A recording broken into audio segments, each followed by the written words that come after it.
So welcome everyone. I'm very honored to be here for the Macdonald Institute. It's great to be asked to do something like a workshop for students who are attending just because they want to. It's like much of the training I do at Human Resources here at Queen's as a learning specialist. It's mostly for staff who want to increase their skills and knowledge, their competence around various topics. So the effective meeting experience is what I've called this because I think, well, and research shows actually that most people consider about 50% of their meetings effective, which on the other hand means they are considering 50% of their meetings ineffective. And that's, to me, just a really unfortunate statistic.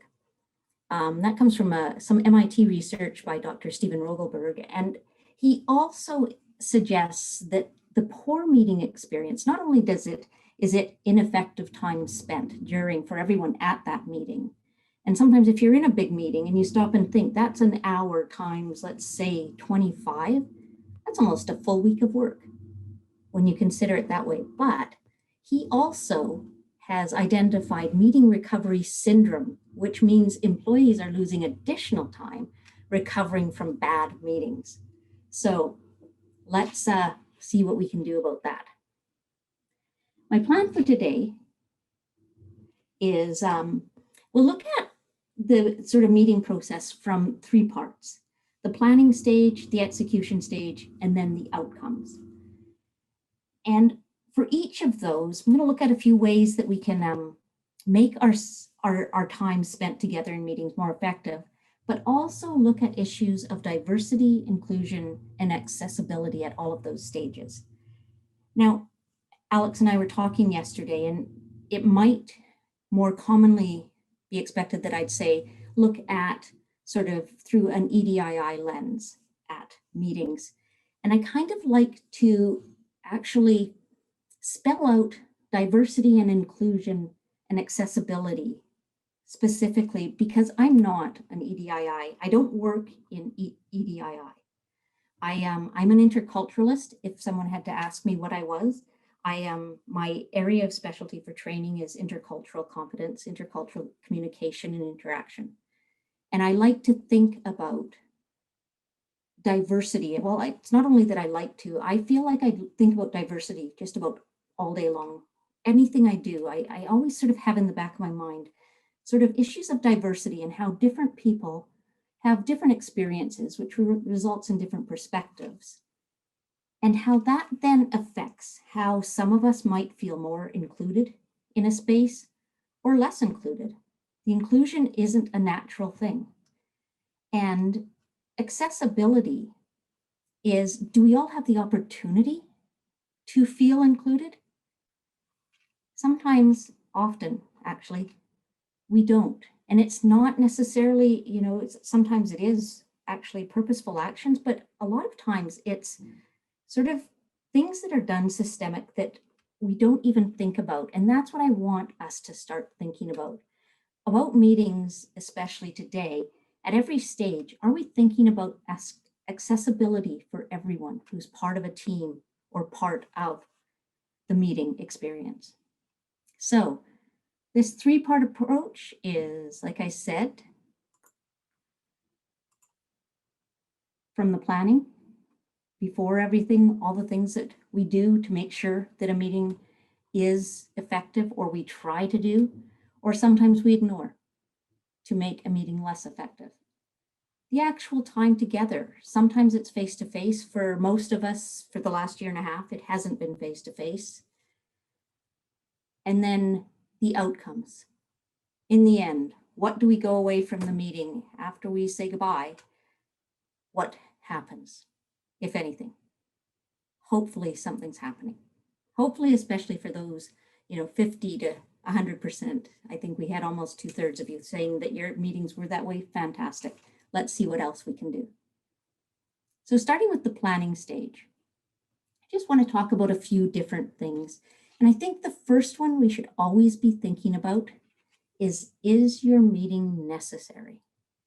Is a meeting of people taking up time of a group necessary?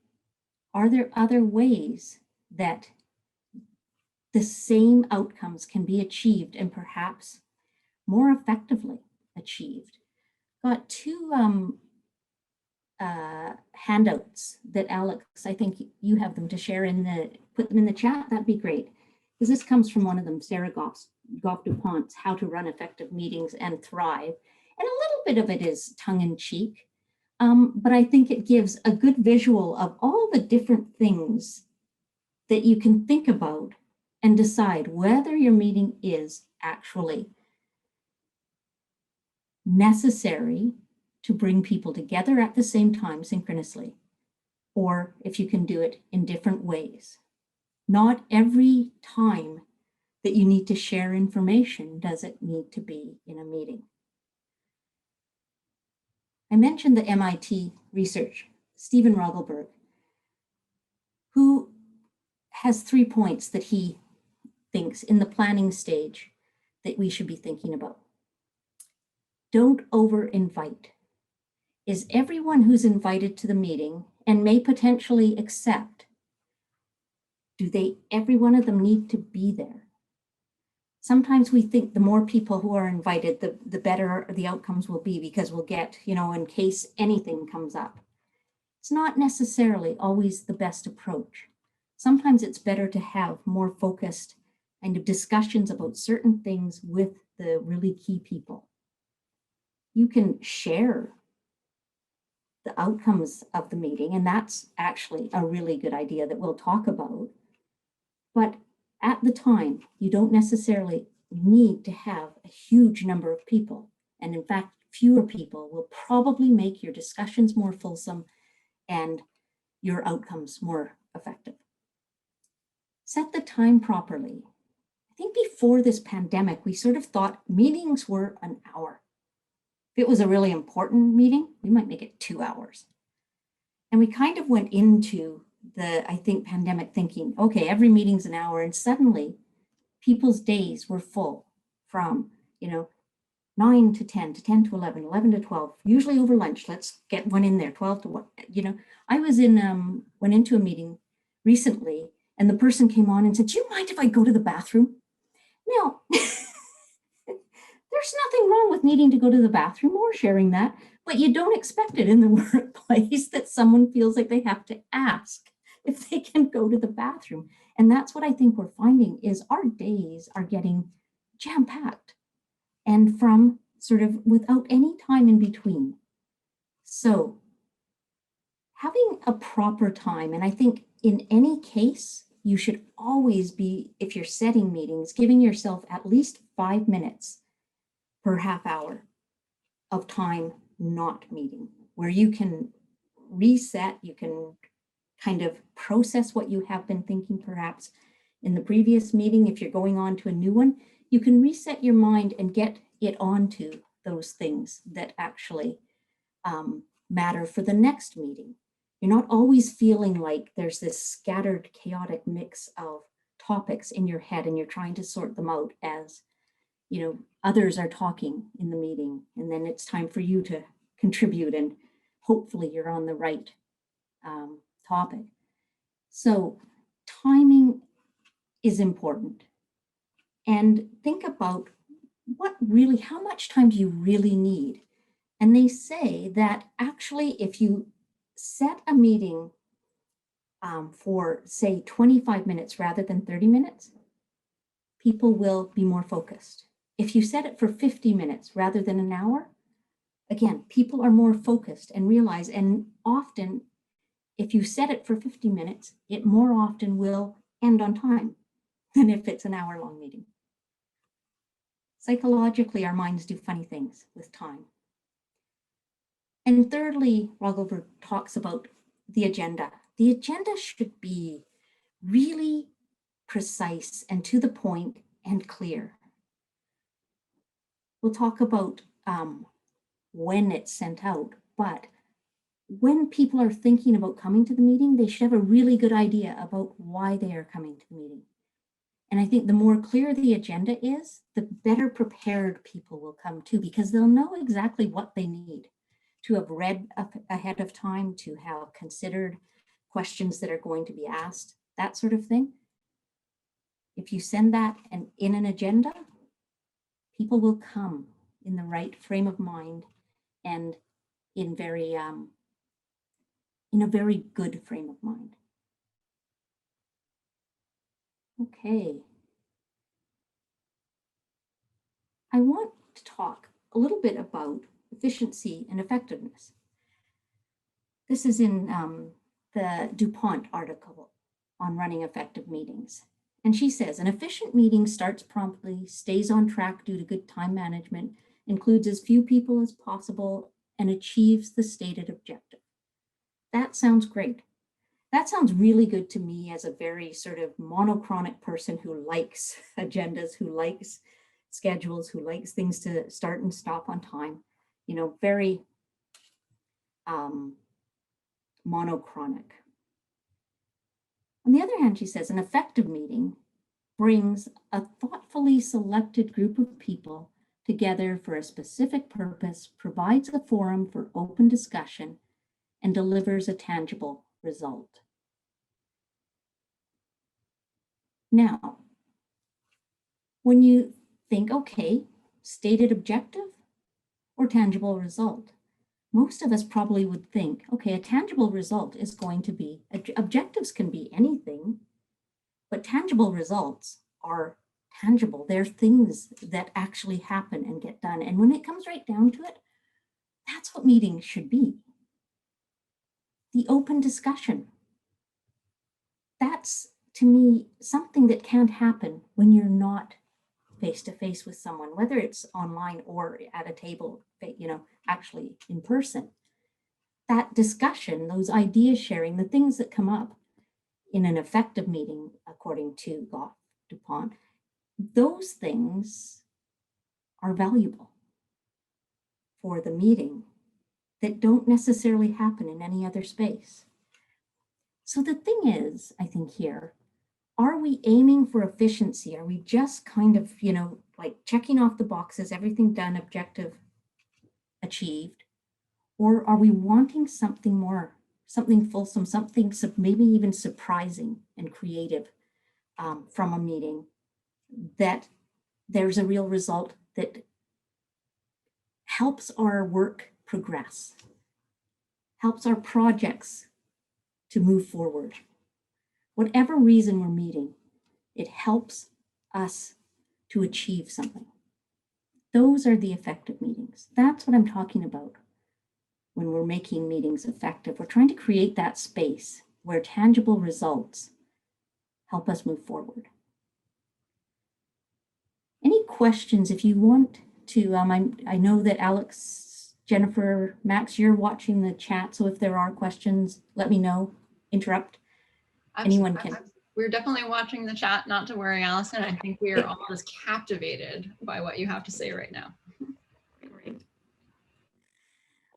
Okay, so in this planning stage, let's bring the accessibility, diversity, and inclusion into it. How do we, in the planning stage, think about those things? Something went really wrong with the audio. Thanks, François. I was just going to ask that. Allison, your sound changed very rapidly and it degraded quite quickly. Can we double check your sound? Still that bad? Oh dear. Is it any better? No, let's try turning on and off your microphone. If we could.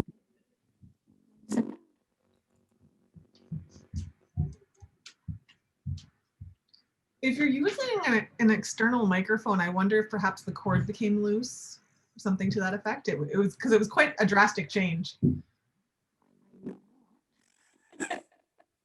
Let's see. I can also better. Say again, please. No. Alex, Pause recording. Sorry, I forgot to wait for the voice. Accessibility, diversity, inclusion.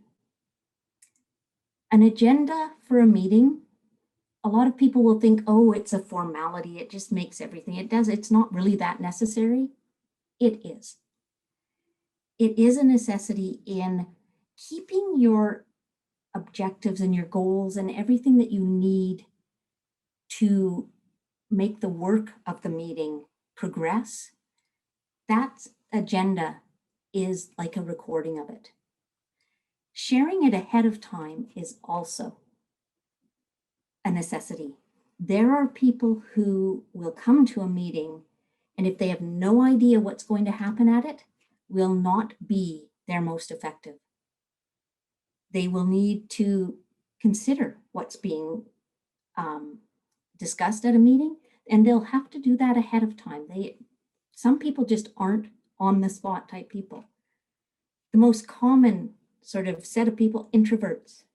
As an introvert, I can tell you from experience, I'm not good right on the spot. I have the best ideas usually about half an hour after a meeting. If I've got an agenda ahead of time, it gives me that opportunity to go prepared, to have some things to say and some responses that I might want to put forward. Think about who is invited to your meeting and why. Like I said, you don't want to over-invite, but are there any people who are being discluded simply because you haven't thought through who the best people to have at the table are? Aim for diversity. When you're thinking about who is going to be at a meeting, a more diverse group will provide a diversity of knowledge, a diversity of perspective, and your results will likely be more innovative and creative. Research shows that. Think about when you're scheduling a meeting. Is anyone missing out for any reason at all? For example, familial responsibilities. Are your meetings always at a certain time of the day? That might systematically prevent some groups from attending. Day of the week, are there groups that are going to be not included because of the time that they're always scheduled? Can you offer various ways of attending a meeting? And that almost seems a funny thing to be asking right now, because we're getting quite good at offering different ways.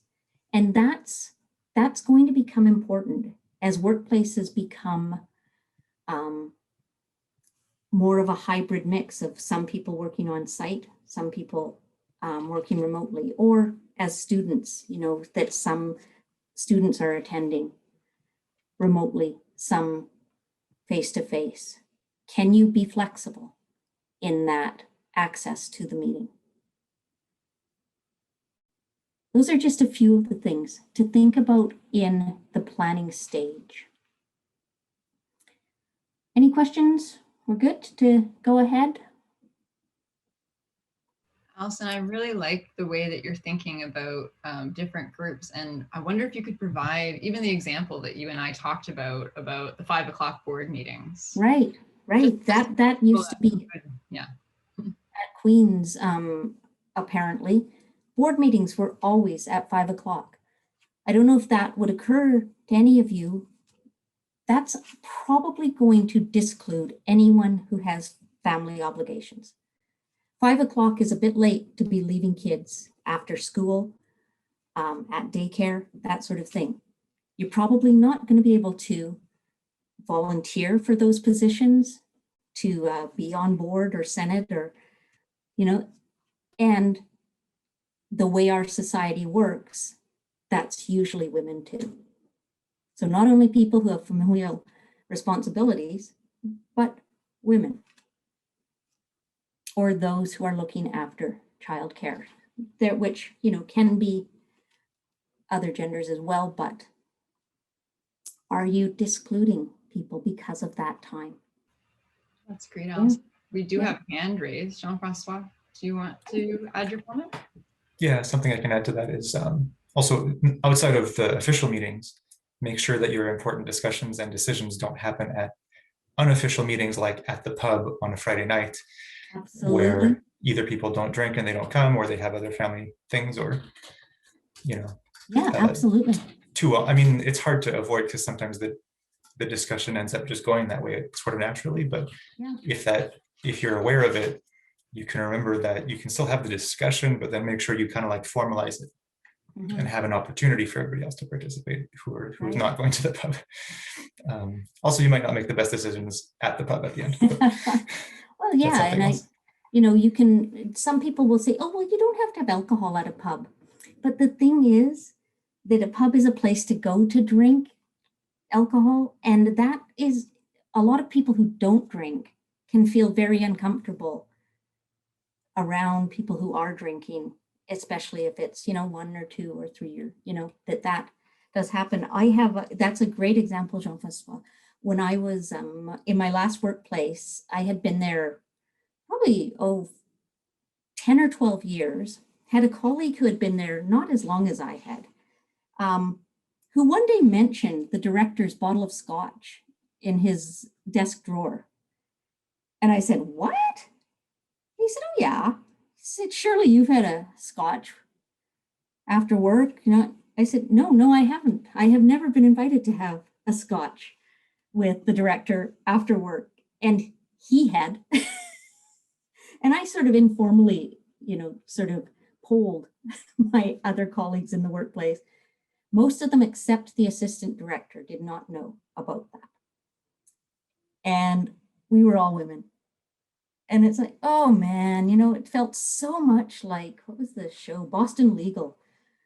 Maybe I'm aging myself, but where, the 2 lawyers used to sit on the balcony and have their cigar and scotch at the end of every show. And it's like, I could just see the boys there, but it's one of those things that I just never would have expected.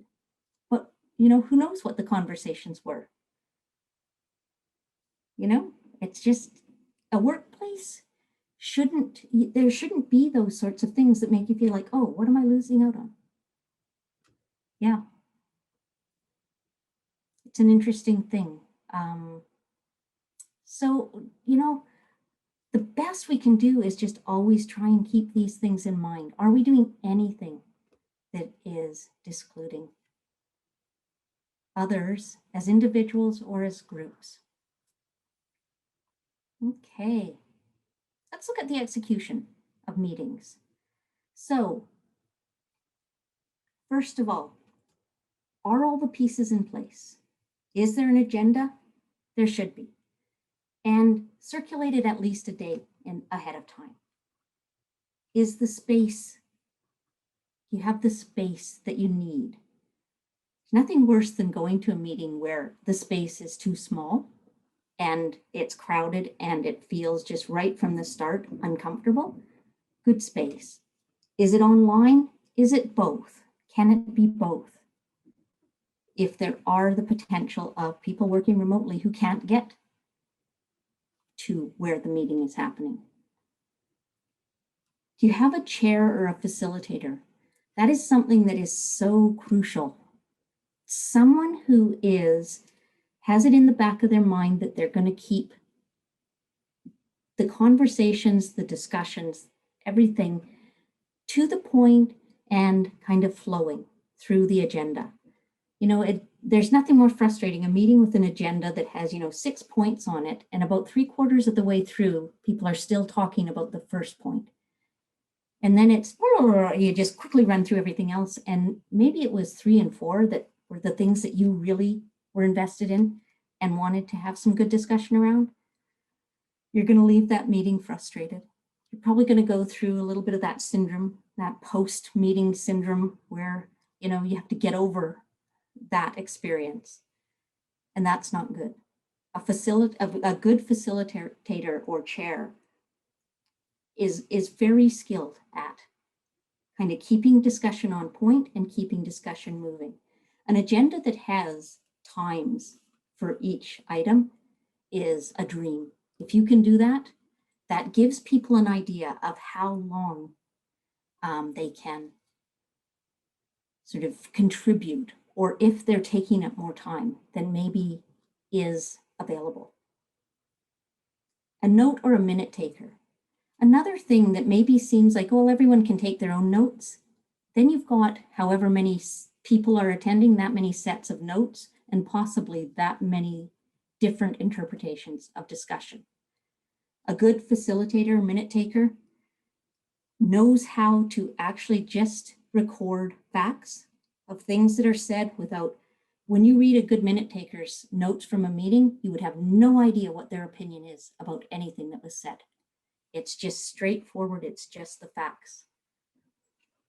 And that's a skill, like if you're involved in more formal meetings, that's a skill that you can actually get training. Good training. LinkedIn Learning is a fabulous place to go for that sort of more skill-based training for a workplace, or for, committees or things like that you might be sitting on. If you are sort of charged with minute taking, that's a great training to take. Those roles should be set before the meeting. You should go into a meeting knowing who is going to facilitate, who is going to take minutes. Another conversation Alex and I had that was quite amusing is going into a meeting and being the only woman present, and it being assumed that this was Alex in this case, that she would take the minutes. And it's, to me, it's almost like a discussion that I wouldn't even know how to start why that would be, but that should not be the case. And in the most effective workplace I have worked in, we had monthly meetings where the facilitation rotated around everyone, including the director, but everyone had a chance at facilitating, as did the minute taking, because our director felt that those skills were good to develop. Those are really good skills to have in any workplace, the facilitation and the note taking. And it just added a sense of equity to the meetings. So again, sometimes you will have, if you're belong to an association or something that meets regularly, they may have a secretary whose part of their role is minute taking, and that's fine. And that maybe will add some consistency, and that person may be very skilled at it and enjoy it. So but keep in mind that if you have ever taken minutes at a meeting, you don't much get to participate. So that's someone's perspective at the meeting who you're not going to necessarily get as easily unless you make a real effort. So that's always something to keep in mind. If it's always the same person taking minutes, that's a member of the team whose perspective you probably don't get very fully. Again, thinking about diversity, accessibility, inclusion. Looking at Rogelberg again, some of his tips for good execution of meetings: starting and ending on time. Time is a really interesting concept, and sometimes things happen and they can't be absolutely on time. But for the most part, people appreciate when things start on time and end on time, so that they feel respected. They feel like what they have to contribute in the time that they're offering for the meeting is respected. That's a good norm. Start the meeting well. He talks about coming in with a positive attitude and making that quite purposeful. These days, sometimes meetings can be, when I said, like, there are people that have them back to back to back throughout a day. By the 2 o'clock, 3 o'clock one, people are so kind of with the meeting that it's hard to remain positive and energetic about whatever you're meeting. So if you can make some effort to start and end or to start a meeting well. That's, I think that's a good role for the facilitator or the chair of the meeting. Alex had a good example of a really nice thing that you do do you do that at all of your meetings, Alex, at the Institute? Yeah, so all of our team meetings, I was sharing this with Allison earlier this week, we kick off with team high fives. And it was the first time I've had that working at a place at Queen's. And I think it's kind of unique to the Institute, but it was it is a great motivator. It's a wonderful, gives everybody a sense of accomplishment and, you know, getting that public recognition in front of your colleagues for going above and beyond your role. It feels really nice, and it starts off meeting at a good tone. Yeah, yeah, and it creates a team feeling too.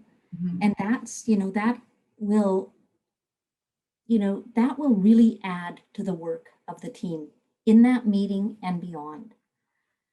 Establishing norms. There are sometimes people, especially if it's a team that meets regularly, there are sometimes people that can dominate conversation. Their opinions are heard a lot. And there are sometimes people whose are never heard. That happens. I think it's up to a chair or facilitator, and usually the team leader, to establish norms. And you can, I've heard things such as having a minute. If you're having a discussion about something that someone who's going to contribute should take a minute and try to keep themselves to that. Make everyone be conscious of their use of time. And when I'm doing workshops, we sort of say, you know, if we can share talk time, if you're hearing your voice a lot, be aware of that. If you're hearing your voice a lot, it might mean that you're not hearing others' voices. And that's what it is in a meeting. It's about the voices that aren't being heard. And we'll talk a bit more about that. But talk about expectations in a meeting. Another thing in this establishing of norms, revisit that every once in a while. If your meetings are maybe have taken a turn for the worse, talk about expectations. Make that something that's sort of a norm to talk about, that you want meetings to be effective. So if things start going a little bit off, let's figure out how we can fix that. Active facilitation.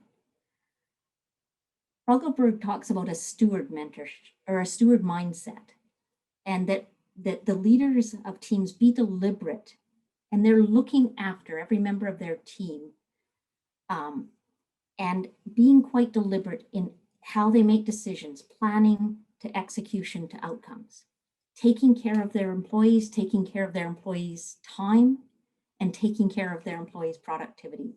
They're the stewards of it. And active facilitation is one way of doing that.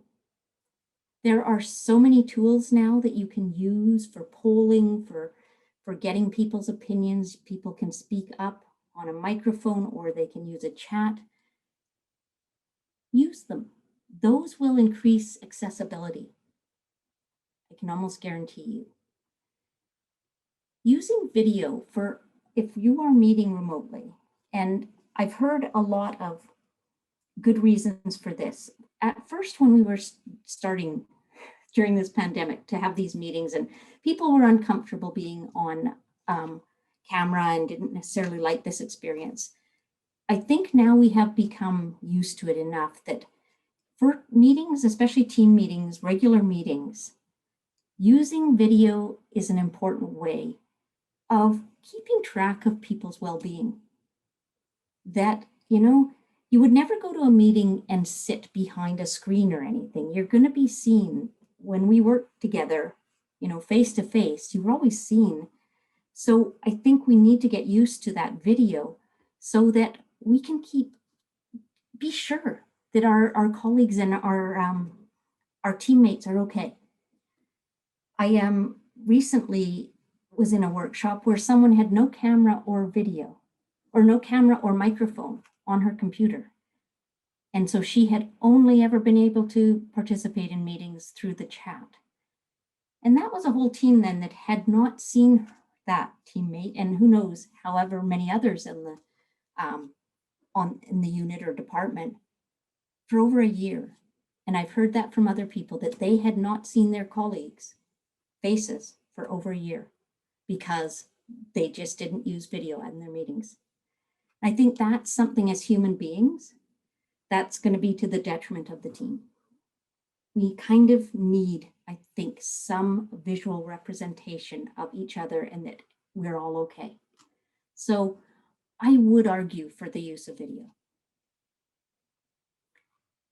Any other good practices that you've experienced in meetings, anyone that you'd like to share? Sometimes people do some really creative, interesting things that aren't necessarily obvious to most of us. Jean-Francois. First, I'll say that I know I'm an overly active participant in most of these types of discussions, so always call on me last, please. But also I have a lot of stuff to say. So, a cool tool that we used was a thing called the bike rack, where, because this came because I was a part of a bicycle collective in Vancouver. And the idea was when you're having a meeting and you're following the agenda and you have discussion items, often new kind of tangential ideas will come up that you don't have the time to discuss right now, or it's like relevant. People want to talk about it, but it's not the time. Right. You put it in the bike rack, and this would be a special part of the note keeper's page where you just write down the notes, and then those would probably show up on the next week's agenda. Right. And it was great so that nobody felt like they were being shut down when you were told this isn't the time for that part. Yeah. Okay. Good one. So, I've heard it called the parking lot, but I like the bike rack better. Right. I guess that's probably where we had to make it bikey. Yeah. Okay. Thank you. Ty.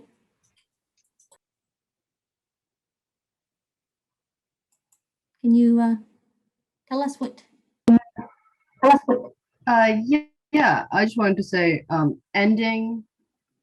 Hang on, I don't think.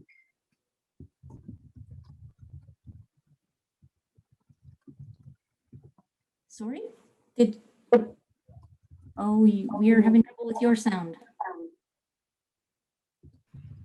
It's okay, Ty. You have the opportunity to put your idea in the chat. If the audio is not working, we'd love to hear it. I wanted to say that ending agenda items with an action item is really great. I agree with that. Yep, absolutely. Yep. Funny, that is a great segue, Ty, into action items. And you know what? Ty's not the only one that was thinking that. Connor as well says, I always ask for what the action items are at the end of a meeting. Perfect. Thank you. We're all thinking Why you guys have such positive meetings.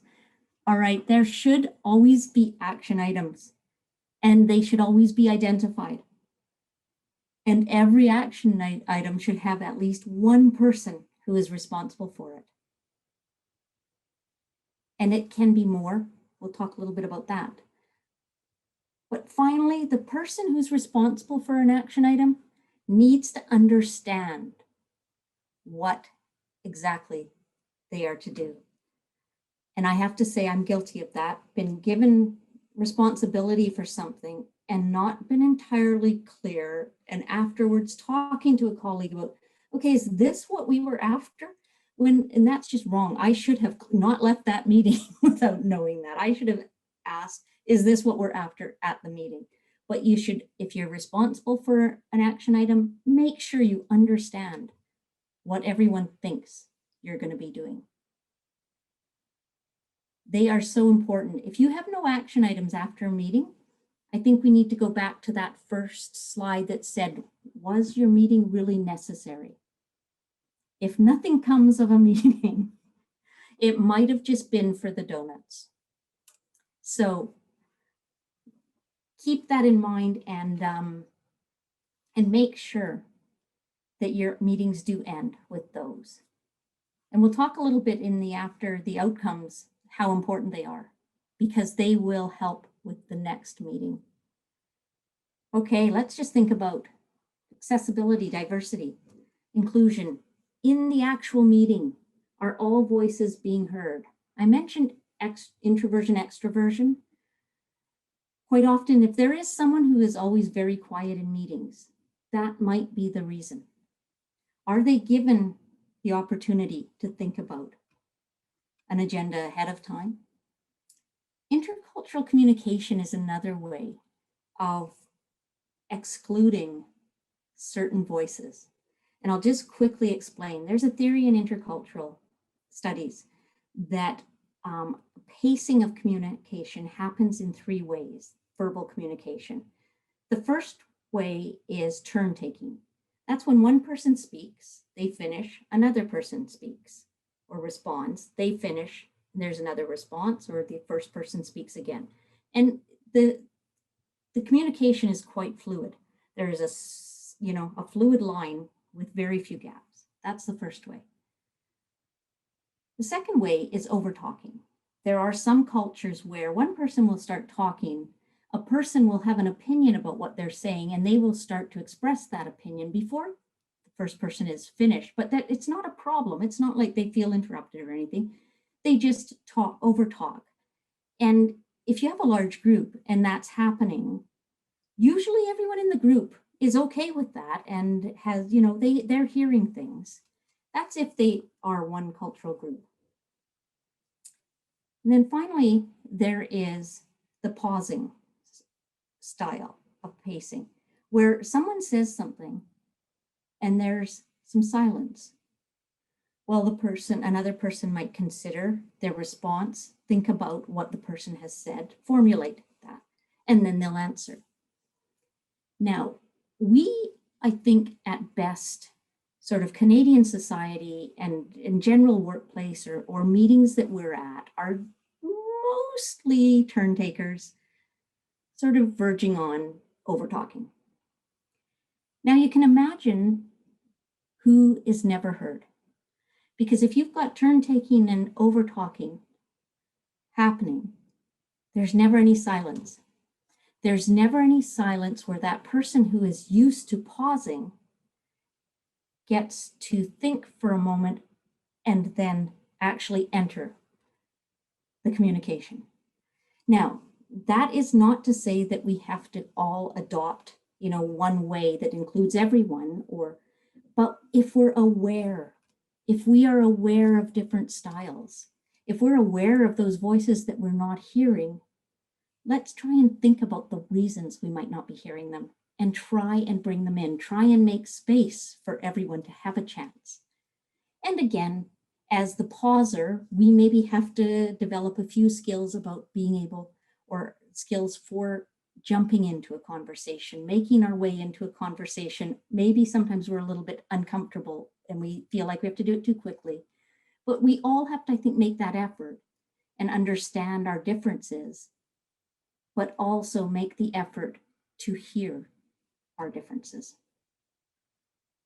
Finally, I'll talk about power, because that's another thing to think. Is there any sense of power in the group that might be cultural?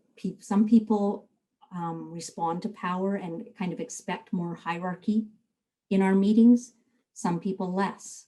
Those types of things. It can mean that there are opinions, perspectives that may not be expressed out loud, face to face in a meeting. And so that's one thing that maybe we can do, is have different ways of expressing opinions, so that someone who might feel too intimidated or to feel too much respect for a person at the table and their power or their place in the hierarchy, that they can also express their ideas and perspectives. Different ways of contributing. Other accessibility, diversity. There's a lot of Indigenous concepts that really make for productive meeting time. The talking stick, or some sort of symbol that you have that means that you have the floor to speak. I think one of the most beautiful things about the talking stick, and I didn't know this initially, but a friend shared it with me, is that the person with the talking stick not only has the floor or is able to speak at the time they've got it, it's also their responsibility to make sure they're understood. And I think that's another thing in a meeting. Are you understood? Is your perspective understood? Is your message understood? And you're the one responsible for that. The talking circle is also a very respectful way of even being situated in a room for a meeting. And I think there's a lot of European cultures that will feel that as well, that, you know, you don't ever want your back to someone in a productive meeting. Are meetings recorded and possibly shared with some people who are not present? That's another thing to consider. That can make people, that can add a certain transparency about business that's going on, but also can help keep people informed about things that they're not, you know, necessarily one of those people that should be in the meeting, but they might be interested in what's going on with it. And just think about other barriers that may be present. There always are some, and sometimes it takes sort of getting out of our own heads and thinking a little bit differently to see who else might be being excluded. Okay, we're not going to get that 10-minute activity done, Alex. Sorry about that. Well, that's okay. Maybe we can just do a group share. Yeah, absolutely. Just quickly through outcomes. After the meeting, when all is said and done, the notes and the minutes, like I said before, they should be accurate and based just on fact. What is said or discussed, and briefly, as briefly as possible. They don't have to be in complete sentences. And there's no place for opinions or feelings in the minutes. Those should not be included because those are not facts and we can't interpret those exactly. Short and to the point. Resolutions and decisions made should be recorded. That will help your work progress. If you can follow agenda headings in your notes, that just makes it easier for those who attended and know what the agenda items were, the notes side by side. It makes it super easy. Informal meetings, I mentioned this before, some minute-taking training is not a bad idea at all. LinkedIn Learning, go there. I know that Queen's has access to it completely, the complete library, and maybe other universities as well, I think. One of the really important things, complete minutes or notes quickly and circulate them quickly. A lot of people really hate writing them up after the meeting and leave it and leave it and leave it. And all of a sudden they look back at those and think, was I even at that meeting? It's really hard to do the notes when you're feeling, was I there? If you do it the next day, give yourself a day for it to all sort of digest. That's going to help you.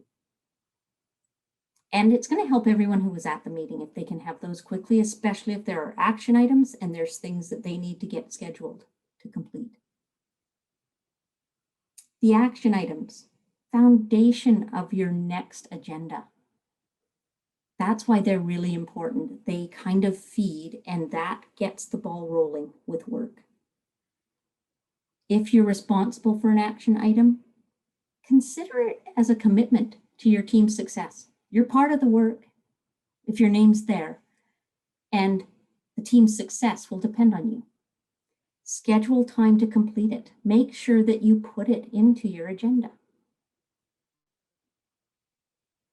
Just finally, some questions for the accessibility, diversity, inclusion. Thoughts on outcomes of the meeting. One, how are action items assigned? Who gets to do the work? Or who is just given the work? And which work? It's just an interesting, think about it. Whose perspectives are included in action items? Is anyone passed over because of their availability? This sometimes can happen. The people that work the maybe 8 to 8:30 to 4:30 day, maybe they can't do the evening event or something like that. And so it gets to be that they never actually get considered for certain things. That shouldn't be the case. Are there opportunities to build skills and knowledge by partnering staff up on items? Is there an opportunity for less experienced people to work with more experienced people so that you can have a sharing of perspective, you can have a sharing of knowledge, skills, and you have constant development of your team members that way too. And preferably partnering up people who are very different. Different in how they work, maybe. Different in whatever ways. But if you have diversity in like sort of the partnering up of work on a project, that work's going to get done more creatively, more innovatively. And each of those people are going to develop more. So we did have a question for you all. We wanted you to consider various suggestions for the 3 stages of the meeting process that we've considered today, and discuss what one you can commit to using to make your meetings more effective. So maybe what I would say is, does anyone have something that was mentioned today that they hadn't considered including as part of their approach to meetings, that they can commit to, a change that they can commit to making that will make their meetings more effective?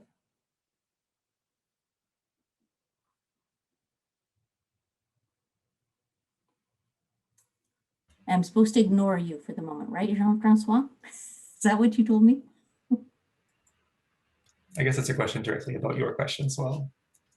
Okay, go ahead. So in the quiz that we did at the very beginning, we were asked about our experience and our mood when we're running meetings. Right. But then the third question was asking us how we felt about meetings that we attended. And Okay. one of the challenges I've had is as an attendee at a meeting that I am not running, I know about a lot of these things that I want to be done better, but like you have to have buy-in. Yep. And I know we're all collaborative and stuff, but like usually somebody just sends an email, we're having a meeting, okay, and now they're in charge, and it's all kind of just ad hoc. So how do you bring all this to a meeting that you're just yourself attending as an individual, not as the organizer? I think you identified that someone might just ad hoc be the organizer. So if you know who that person is, I think constructive feedback is always the way to go, or to go even beforehand. If you have something constructive, if there is sort of a way that things tend to turn out, you need to have good ideas for how to change that and share them. If you don't, people might think they're just fine. And I think a lot of times that things tend to become the norm because no one will speak up and say, could we do something differently? Could we, and share your ideas. And I would start with the person organizing, or if there is a leader of the team that you could talk to about different approaches that you think might improve the outcome. I think any, manager or team lead or supervisor would like to hear that. And if you do that, I think in a positive spirit of wanting to improve things, I can't see how that would be a negative. But I think too often we aren't happy with things, but we never have constructive suggestions to improve them. And sometimes it's just easier to just sit with our unhappiness and nothing will change. If you never share anything, it won't change. I don't know if that helps. There is another question in the chat that may relate, Allison, but I don't want to cut off any of those commitments that people are going to make to the new challenges. But maybe folks are maybe still thinking about what they will take away from this and apply in their future meetings. But in a related comment, Connor did ask and makes the comment, I do many small meetings with 1 or 2 other people, like my supervisor. I imagine some of these rules change for smaller meetings. For example, it's hard to have someone take minutes when there's only 3 of us. Could you comment on how, if things change for small meetings? And I'm adding on, is there a difference in scale with some of the suggestions you've I given us think, today? yeah, that you might not have a minute taker in a small meeting with 2 or 3 people, but I think if the outcomes are important to you, you should be taking notes. And I think in place of action items, it's not necessarily in place, but there should be, at the end of the meeting, you should quickly go through your notes and just confirm your understanding of everything you've talked about quickly, just say, okay, this, and this is what I'm going to go away and be responsible for doing. And this is what I understand that you will be, be doing. That I think you can still, in a slightly adjusted way, make sure that there is some sort of record and that you all agree upon it, and that you know what you're going away, what your responsibilities are leaving the meeting. So your action items. But I think, yeah, I don't know that it's that different. Does that help, Connor? Okay. Okay, thanks. Okay. Arnaud. Hi, thank you very much for the excellent workshop. I had a bit of a, maybe it's a technological question. I'm wondering if you know the resource or someone else on the call is the fact that I really like the idea of being able to see each other in meetings. And I really value it, but at the same time, back to back meetings, seeing my own little video, it becomes distracting, and also, I mean, studies have shown that it isn't the best thing for your concentration. So I was wondering if there are tools, or if you know of tools where your video can be on, but you don't see yourself. Yes. Which in that sense really replicates the real room experience, where other people see you, but you don't see a reflection of yourself. Right. You can turn yourself off. Is it? Oh. I think if it's not in Zoom, it may be. In Zoom, if you right click on your face, there should be an option for hide self view. Stop video or hide self view. Right click on yourself, Arnaud, and you can hide your self view. I'm going to do that right now.